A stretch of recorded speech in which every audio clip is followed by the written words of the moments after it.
아멘. 우리 주님께 영광의 박수 한번 크게 쳐볼까요? 네, 아멘. 여기 앞에 불 켜주셔도 될 것 같습니다. 우리 친구들 있는 자리에. 눈 조심. 친구들, 우리 이렇게 벌써 세 번째 이렇게 뭐랄까 따뜻한 분위기랄까요? 이러한 분위기 속에서 예배하고 찬양하고 있는데 다들 좀 어떠신가요? 좋죠? 네. 우리가 이 예배를 드리는 것도 좋은데 왜 이렇게 예배를 드려야 하는지 그 의미를 잊지 않았으면 좋겠습니다. 우리는 지금 성탄절을 기다리는 무슨 기간을 보내고 있죠? 네, 대림절 기간을 보내고 있습니다. 더욱더 다음 주죠. 다다음 주, 이제 다음 주 한 주 남았는데 성탄 그 예배, 예수님께서 오심과 또 다시 오심을 소망함 가운데 기다리는 우리 주님 오심 되기를 소망합니다. 아멘. 우리 그러한 마음으로 오늘 본문 말씀 함께 읽어보도록 하겠습니다. 오늘은요 신약성경 마태복음 2장 1절부터 12절의 말씀입니다. 조금 긴 말씀이니까 전도사님 한 구절, 우리 친구들 한 구절 나눠서 읽어보도록 하겠습니다. 전도사님 먼저 읽을게요. 예수님께서는 헤롯이 왕으로 있던 시대에 유대의 베들레헴이라는 마을에서 태어나셨습니다. 그때 동쪽 나라에서 몇 명의 박사들이 예루살렘으로 왔습니다.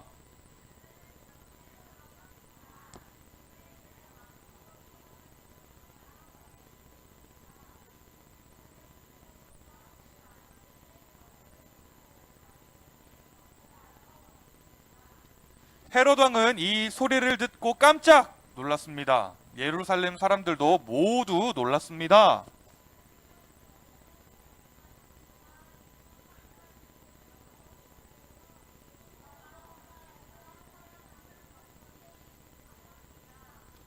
그들은 대답하였습니다. 유대의 베들레헴이란 마을입니다. 예언자들이 이렇게 기록해 놓았습니다.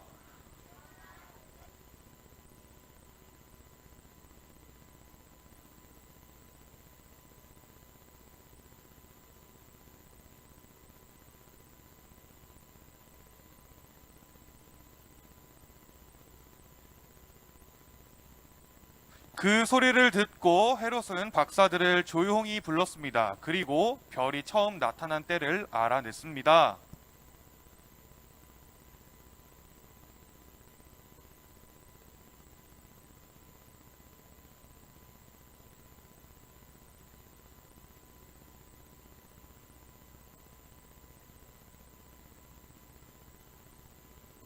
박사들은 왕의 말을 듣고 출발했습니다. 그러자 동쪽 나라에서 보았던 바로 그 별이 박사들 앞에 나타나 그들을 안내해 주었습니다.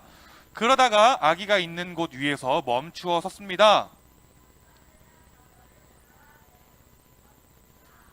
그들은 아기가 있는 집에 들어가서 어머니 마리아와 함께 있는 아기를 보았습니다.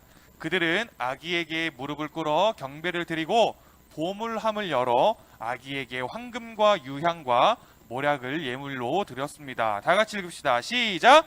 그리고서 그들은 꿈에 헤롯에게 돌아가지 마라 하는 명령을 받고 다른 길로 자기 나라에 돌아갔습니다.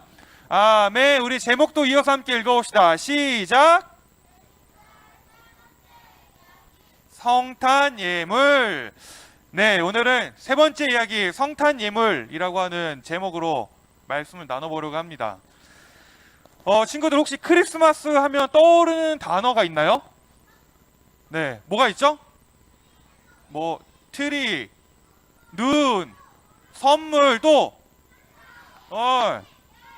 네, 뭐라고 네, 많은 의견들이 있는데 우리 친구들이 이렇게 했던 것처럼 어떠한 대학교에서 어떤 교수님 한 분이 자신의 강의, 자신의 수업을 듣는 학생에게 크리스마스라고 하는 단어를 던져주고 거기에 생각나는 것을 하나씩 이렇게 말해보도록, 적어보도록 했다고 합니다. 그 결과 우리 친구들처럼 뭐 크리스마스 트리, 뭐 크리스마스 선물, 뭐 캐롤, 카드 등 뭐 수많은 다양한 의견들이 나왔다고 합니다. 그런데 여기서 놀라운 사실 한 가지가 있는데 그게 무엇인 줄 아십니까? 뭐라고요? 네, 맞습니다. 바로 그 수많은 대답들 중에서 정작 가장 중요한 예수님의 생일, 예수님의 생일이라고 말한 학생은 한 명도 없었다라는 것입니다. 하지만 조금 전에 우리 친구들이 이야기했다시피 오늘 이 자리에 있는 예수님을 사랑하는 마음으로 모인 우리 모두는요, 이 크리스마스, 이 성탄절이 가장 크신 분, 가장 귀한 분의 탄생을 기념하는 날임을 믿습니다. 아멘. 아멘. 이처럼 생일, 우리 지난주에 우리 친구들과 선생님이 전사님이 깜짝 놀라게 이제 막 이렇게 체키 축하를 해줬잖아요.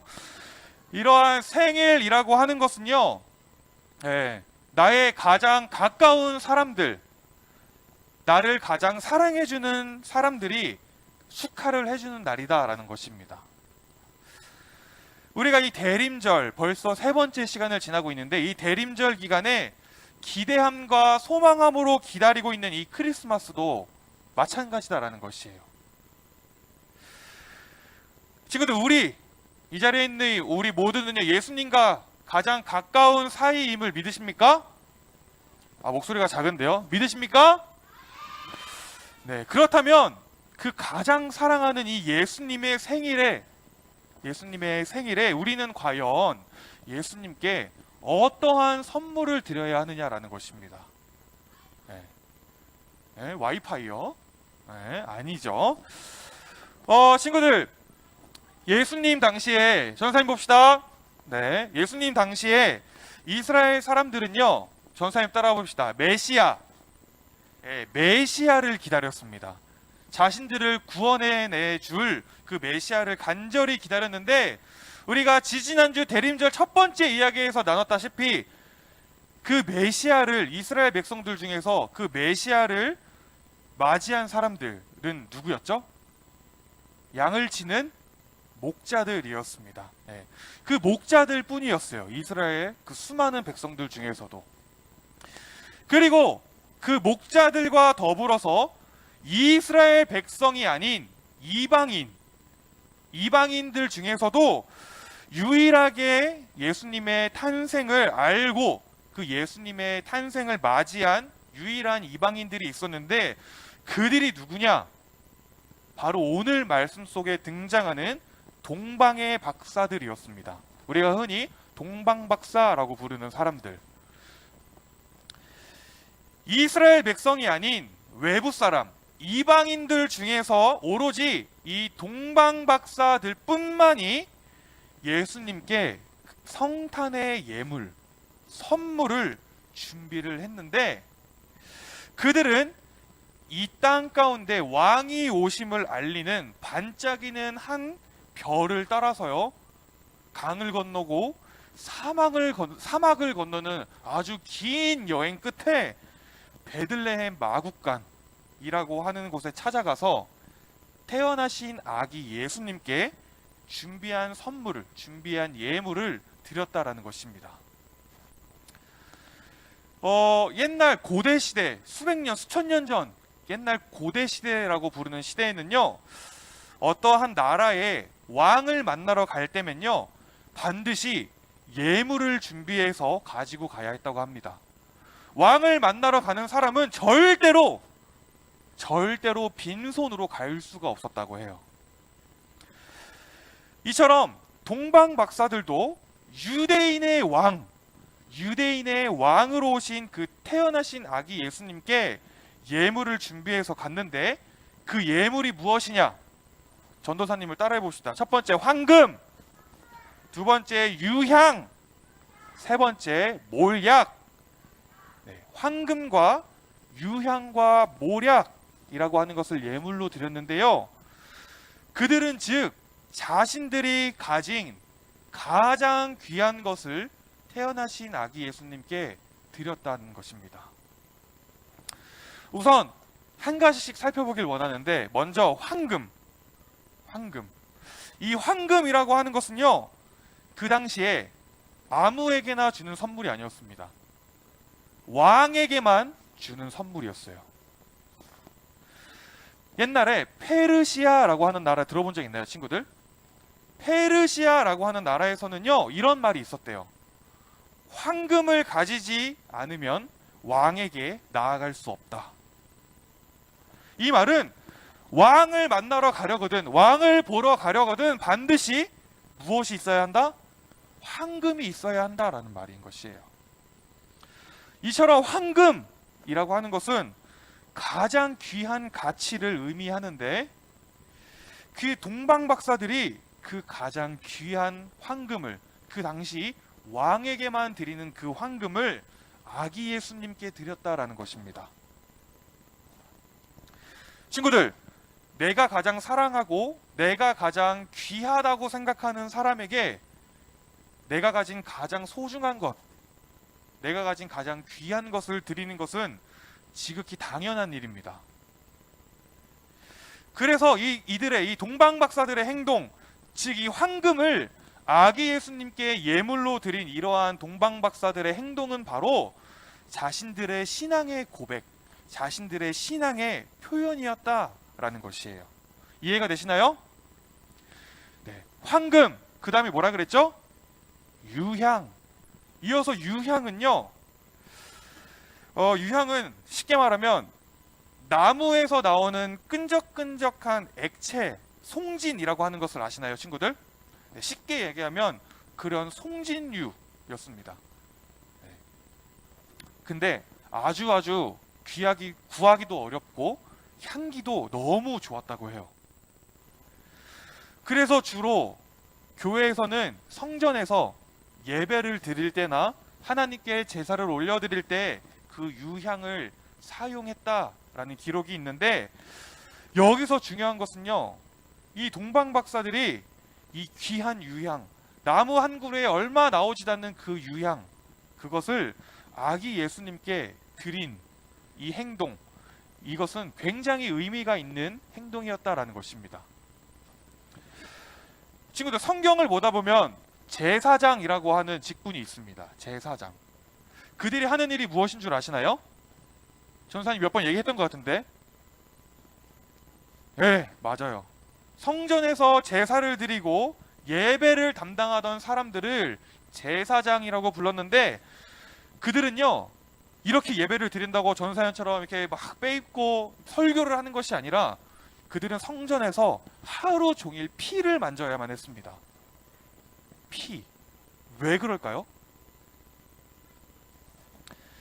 제사장들은요, 이스라엘 백성들의 죄를 대신해서 하나님께 죄를 고백하고 그 죄를 어려운 말로 속죄한다라고 합니다.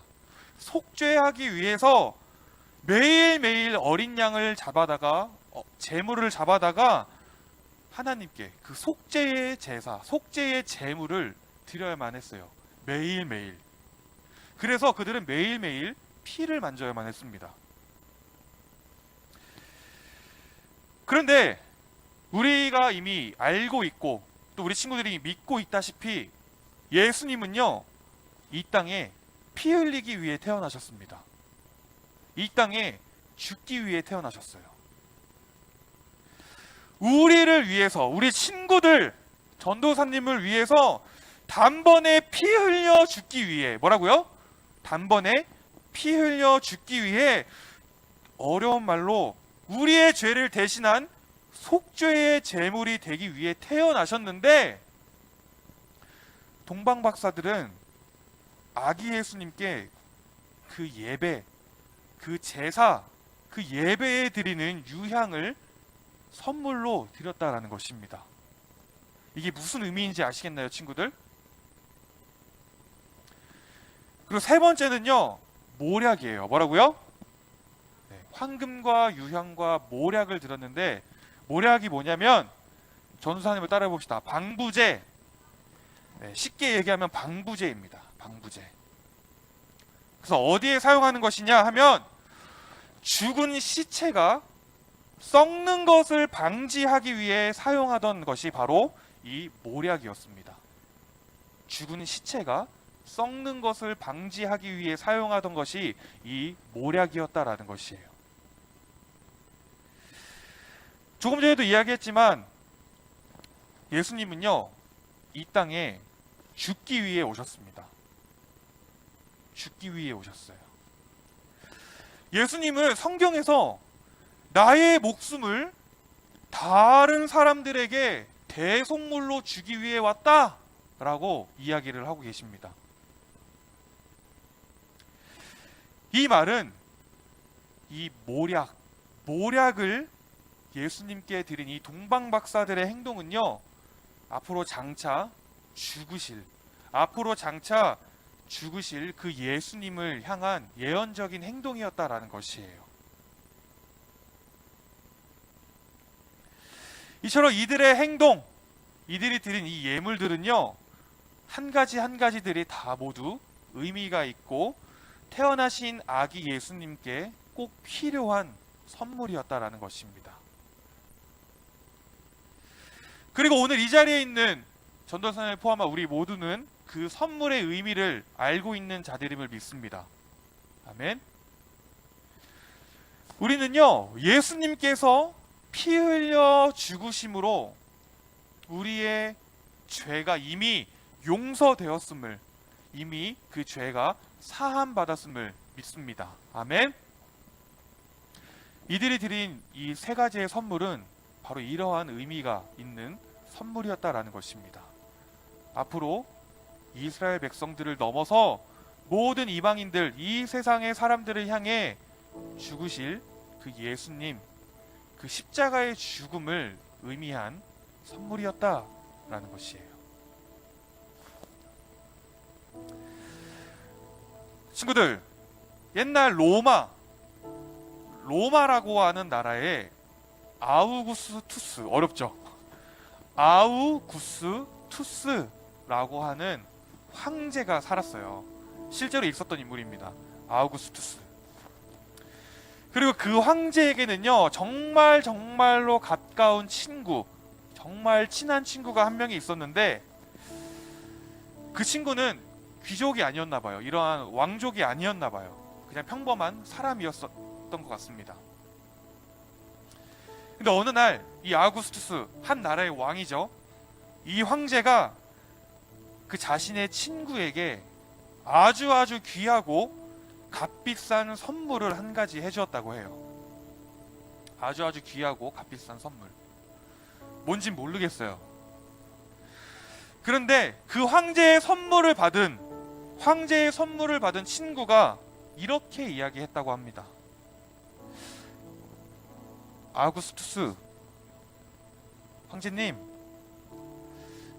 이 선물은 내가 받기에는 너무나도 과분해서 도저히 받을 수가 없습니다. 이 황제의 이 선물은 내가 받기엔 너무나 과분한 선물이라 내가 도저히 받을 수가 없습니다 라고 이야기를 했다고 해요.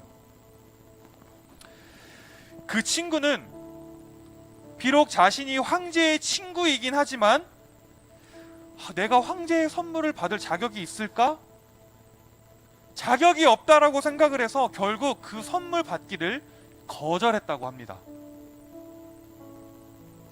그런데 바로 그때 황제였던 아우구스투스가 했던 정말 유명한 말이 있는데 뭐라고 했는 줄 아십니까?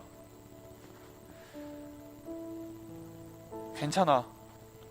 내가 주기에는 과분하지 않네.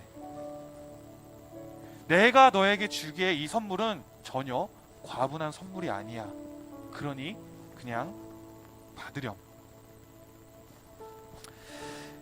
내가 주기에는 과분한 선물이 아니네 라고 하는 이러한 멋있는 멘트를 탁 날리면서 결국에는 그 선물을 그 친구의 손에 쥐어주었다고 합니다.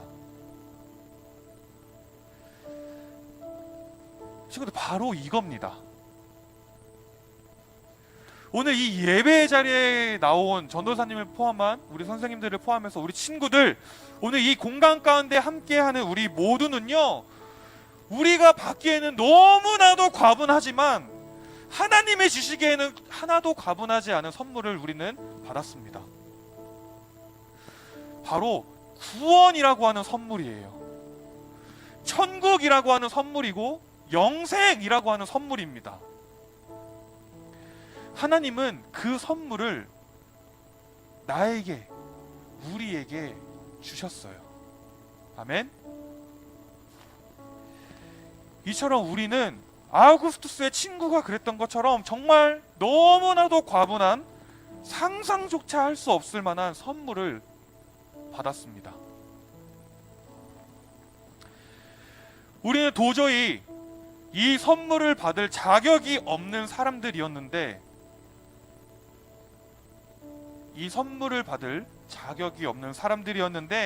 하나님이 그 선물을 우리에게 주셨다라는 것입니다.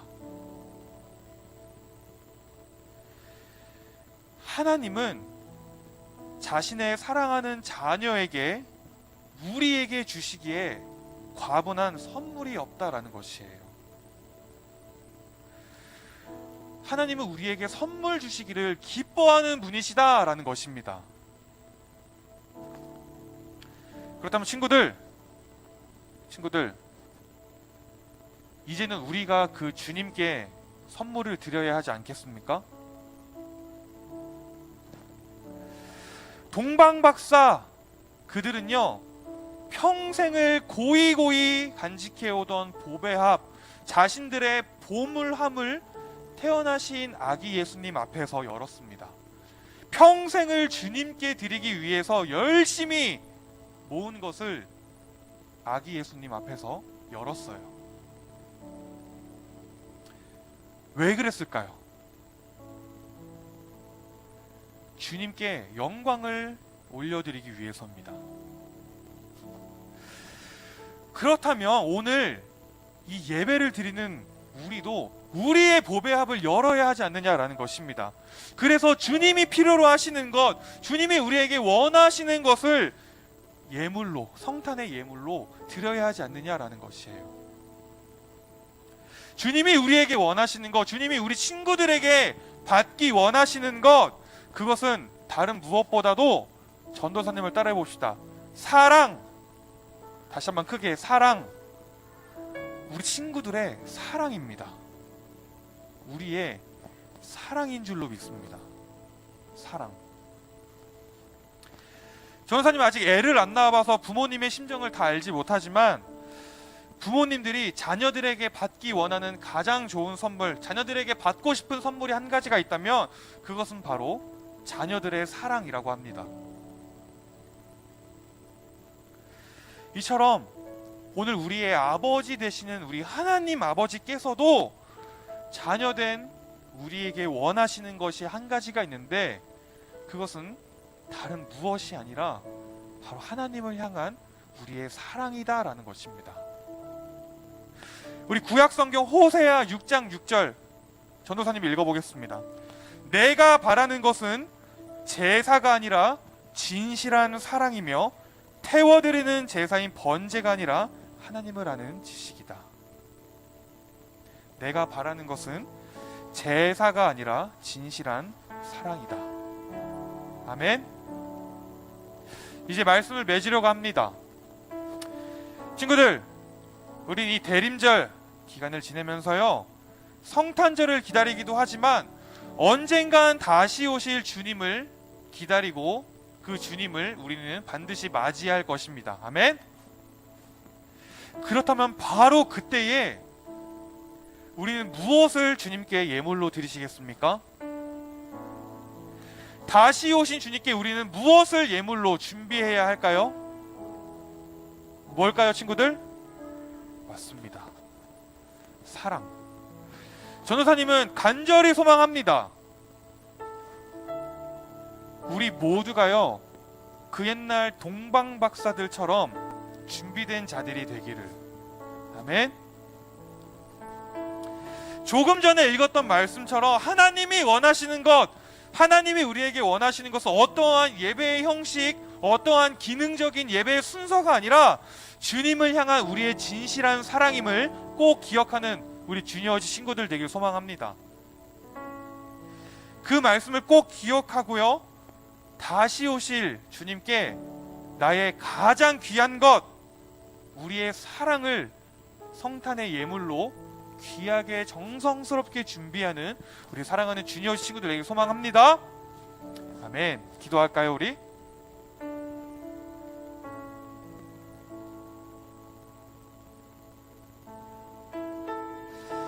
사랑하는 하나님, 감사합니다. 오늘 말씀을 통해서 동방 박사들이 태어나신 아기 예수님께 드린 선물의 의미가 무엇인지, 또 주님께서 우리에게 원하시는 성탄의 예물이 무엇인지 알게 하시고 깨닫게 하심에 감사를 드립니다.